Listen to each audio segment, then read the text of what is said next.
Everyone, आज हमारा EVS का लेक्चर 3 है।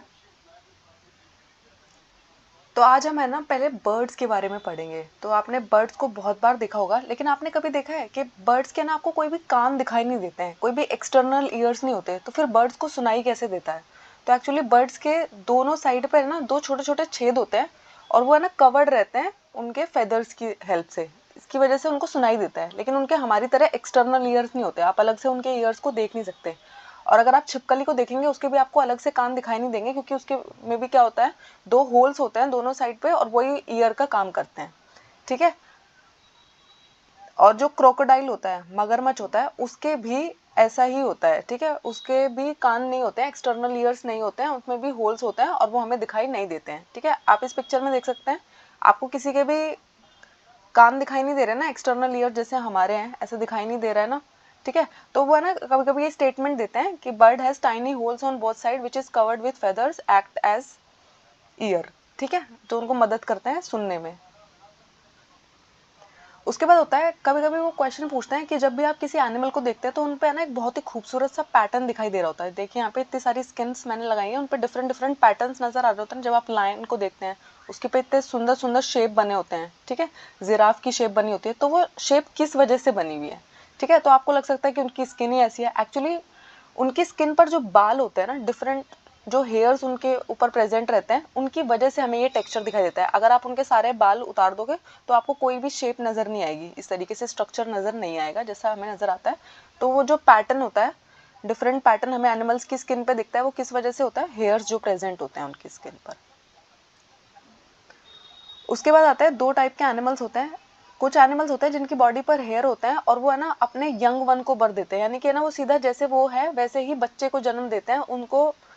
और दूसरे टाइप के एनिमल्स होते हैं जिनकी बॉडी पर कोई हेयर्स नहीं होते। ठीक है। उनके कान भी बाहर दिखाई नहीं देते और वो अंडे देते हैं। जैसे अभी मैंने बर्ड्स का एग्जांपल दिया था ना, बर्ड्स क्या करते हैं, वो अंडे देते हैं, सीधा अपना बेबी उनका बर्थ नहीं होता है। लेकिन जो यंग वंस, ये हेयर वाला एग्जांपल है, इसमें कौन आता है? ठीक है। इसमें ह्यूमंस भी आते हैं, इसमें मंकी भी आता है, इसमें डॉग भी आता है। ठीक है। उनकी बॉडी पे हेयर्स भी प्रेजेंट होते हैं और वो अपने जैसों को, छोटों को पैदा करते हैं। ठीक है। यंग वंस को पैदा करते हैं। उसके बाद ये सीटेट का एक प्रीवियस ईयर क्वेश्चन है जो उन्होंने एलिफेंट के बारे में पूछा है। उन्होंने एलिफेंट के बारे में 4 स्टेटमेंट दिए और आपसे पूछा कि इनमें से कौन सा स्टेटमेंट जो है वो करेक्ट है। ठीक है। तो सबसे पहले उन्होंने बोला कि एलिफेंट जो है वो ग्रुप में रहते हैं और उसको हर्ड्स बुलाते हैं हम। ठीक है। झुंड कहते हैं उसे। ठीक है। दूसरा उन्होंने कहा कि एलिफेंट का जो हर्ड होता है उसमें सिर्फ फीमेल्स और बेबी एलिफेंट्स होते हैं। क्या ये सही बात है? फिर तीसरा उन्होंने पूछा कि हर्ड में कितने भी नंबर फीमेल का हो सकता है। ठीक है। यंग वंस का, यानी कि 50, 100, 150, 250, कितना भी हो सकता है। ठीक है। उन्होंने ये बोला। फोर्थ स्टेटमेंट उन्होंने बोला कि मेल एलिफेंट जो है वो हर्ड में सिर्फ 4 से 5 साल की उम्र तक रहते हैं, उसके बाद वो झुंड को छोड़कर चले जाते हैं। अब सीटेट ने क्वेश्चन कैसे फ्रेम किया, तो इसका जो पहले आंसर करेक्ट जो है वो आप बाद में देखिएगा, पहले आप इसके बारे में पढ़ लीजिए। ठीक है। तो हमारी जो एनसीईआरटी है उसमें एक चैप्टर है अ डे विद नंदू। ठीक है। तो नंदू जो है एक एलिफेंट का नाम है।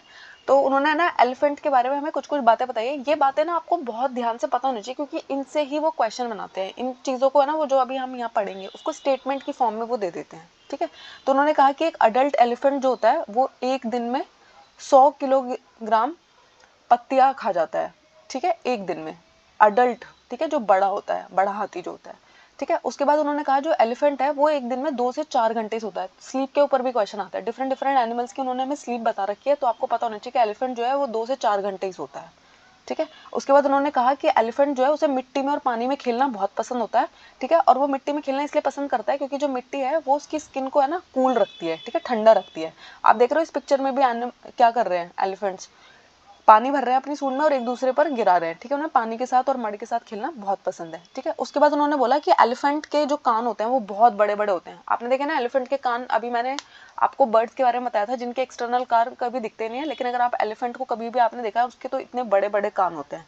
ठीक है। तो उन्होंने कहा कि एलिफेंट के कान इतने बड़े होते हैं कि वो पंखों का काम करते हैं। इसलिए आप देखोगे कि एलिफेंट अपने कानों को हिलाता रहता है। ऐसा वो क्यों करता है कि उसके जो कान है वो उसके को हवा देते हैं तो ठंडा रहता है। ठीक है। उसको जब गर्मी लग रही होती है तो वो अपने कानों को हिलाने लग जाता है और उसकी स्किन जो है वो ठंडी हो जाती है, उसको ठंड मिलती है।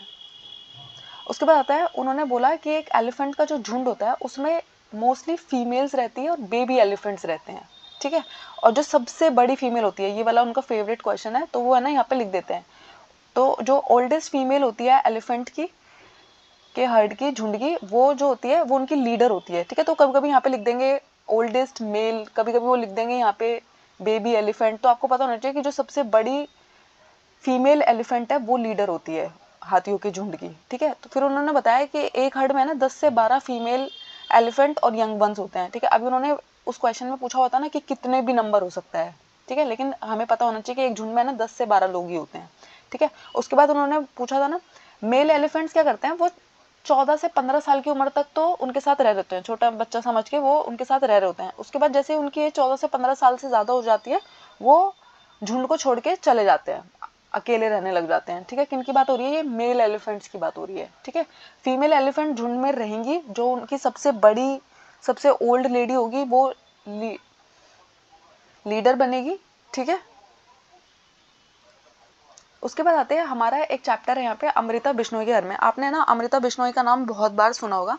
तो अमृता बिश्नोई की क्या स्टोरी है, अमृता बिश्नोई एक खिजाडली नाम के विलेज में रहती थी, और इस विलेज का नाम खिजाडली क्यों पड़ा था। पहली बात तो ये कहाँ पे था, आपसे ये क्वेश्चन पूछा जाएगा। तो खिजाडली विलेज जो है ये जोधपुर राजस्थान में है, ठीक है। और इस विलेज को इसका नाम खिजाडली इसलिए पड़ा क्योंकि यहाँ पे ना खिजाड़ी नाम का ट्री ग्रो करता है, ठीक है।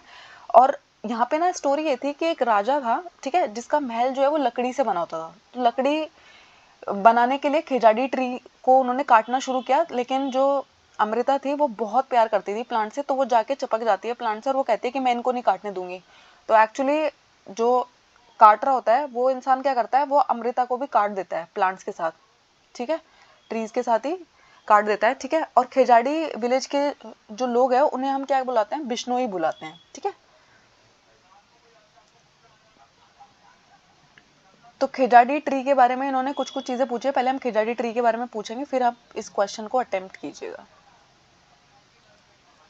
ठीक है। तो खिजाड़ी ट्री जो है वो मोस्टली डेजर्ट एरिया में मिलता है, राजस्थान में मिलता है ना, अभी हमने बताया। इसको ज्यादा पानी नहीं चाहिए ग्रो करने के लिए, ऑब्वियसली सी बात है, राजस्थान में उगता है तो वहाँ पे इतना पानी होता ही नहीं है, ठीक है। जो खिजाड़ी ट्री की छाल होती है, बार्क जिसको बोलते हैं, उसको हम कैसे यूज करते हैं, मेडिसिन बनाने के लिए यूज करते हैं। आपको पता है नीम की जो बार्क होती है उसमें भी मेडिसिनल प्रॉपर्टीज होती है, ठीक है। लोग क्या करते हैं, जो इस प्लांट पे बीन्स आती है उसकी सब्जी बनाकर खाते हैं, ठीक है। और इस ट्री की एक अच्छी बात ये होती है कि इसकी जो वुड होती है वो है ना इंसेक्ट से बहुत जल्दी उसको फर्क नहीं पड़ता है, यानी कि वो लकड़ी है ना बहुत जल्दी खराब नहीं होती। इसीलिए उस टाइम है ना पैलेस बनाने के लिए राजा को ये लकड़ी चाहिए थी, ठीक है, क्योंकि जो इसकी ट्री की लकड़ी है वो जल्दी से उसमें है ना कीड़ा नहीं लगता है, इंसेक्ट्स नहीं लगते हैं, ठीक है। और जो एनिमल्स है वो भी इसकी पत्तियों को खाते हैं, और जो छोटे छोटे बच्चे होते हैं वो उसके नीचे इसकी छाया में खेल रहे होते हैं, ठीक है। खिजाड़ी ट्री के बारे में आपको स्टेटमेंट याद रखनी है, क्योंकि वो क्वेश्चन कैसे पूछता है, आप देखिए इस क्वेश्चन को। सबसे पहले स्टेटमेंट उन्होंने दिया कि खिजाड़ी ट्री जो है वो आबू धाबी में मिलता है क्या, ठीक है। वो डेजर्ट एरिया में जरूर मिलता है, आबू धाबी भी डेजर्ट एरिया है, बट हमारे एनसीईआरटी ने तो ऐसा नहीं बताया, उनके अकॉर्डिंग तो ये राजस्थान में मिलता है, तो ये स्टेटमेंट जो है ये गलत हो गया।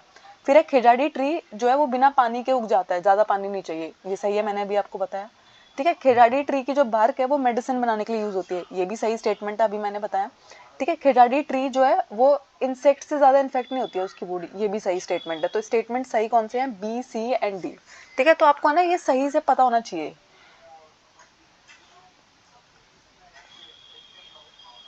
ये है खिजाड़ी ट्री का पिक्चर, ठीक है। तो खिजाड़ी ट्री कुछ ऐसा दिखता है। थैंक यू, आई होप आपको इसमें कोई डाउट नहीं है। अगर आपको कोई डाउट है तो मुझे बताइएगा कमेंट्स में।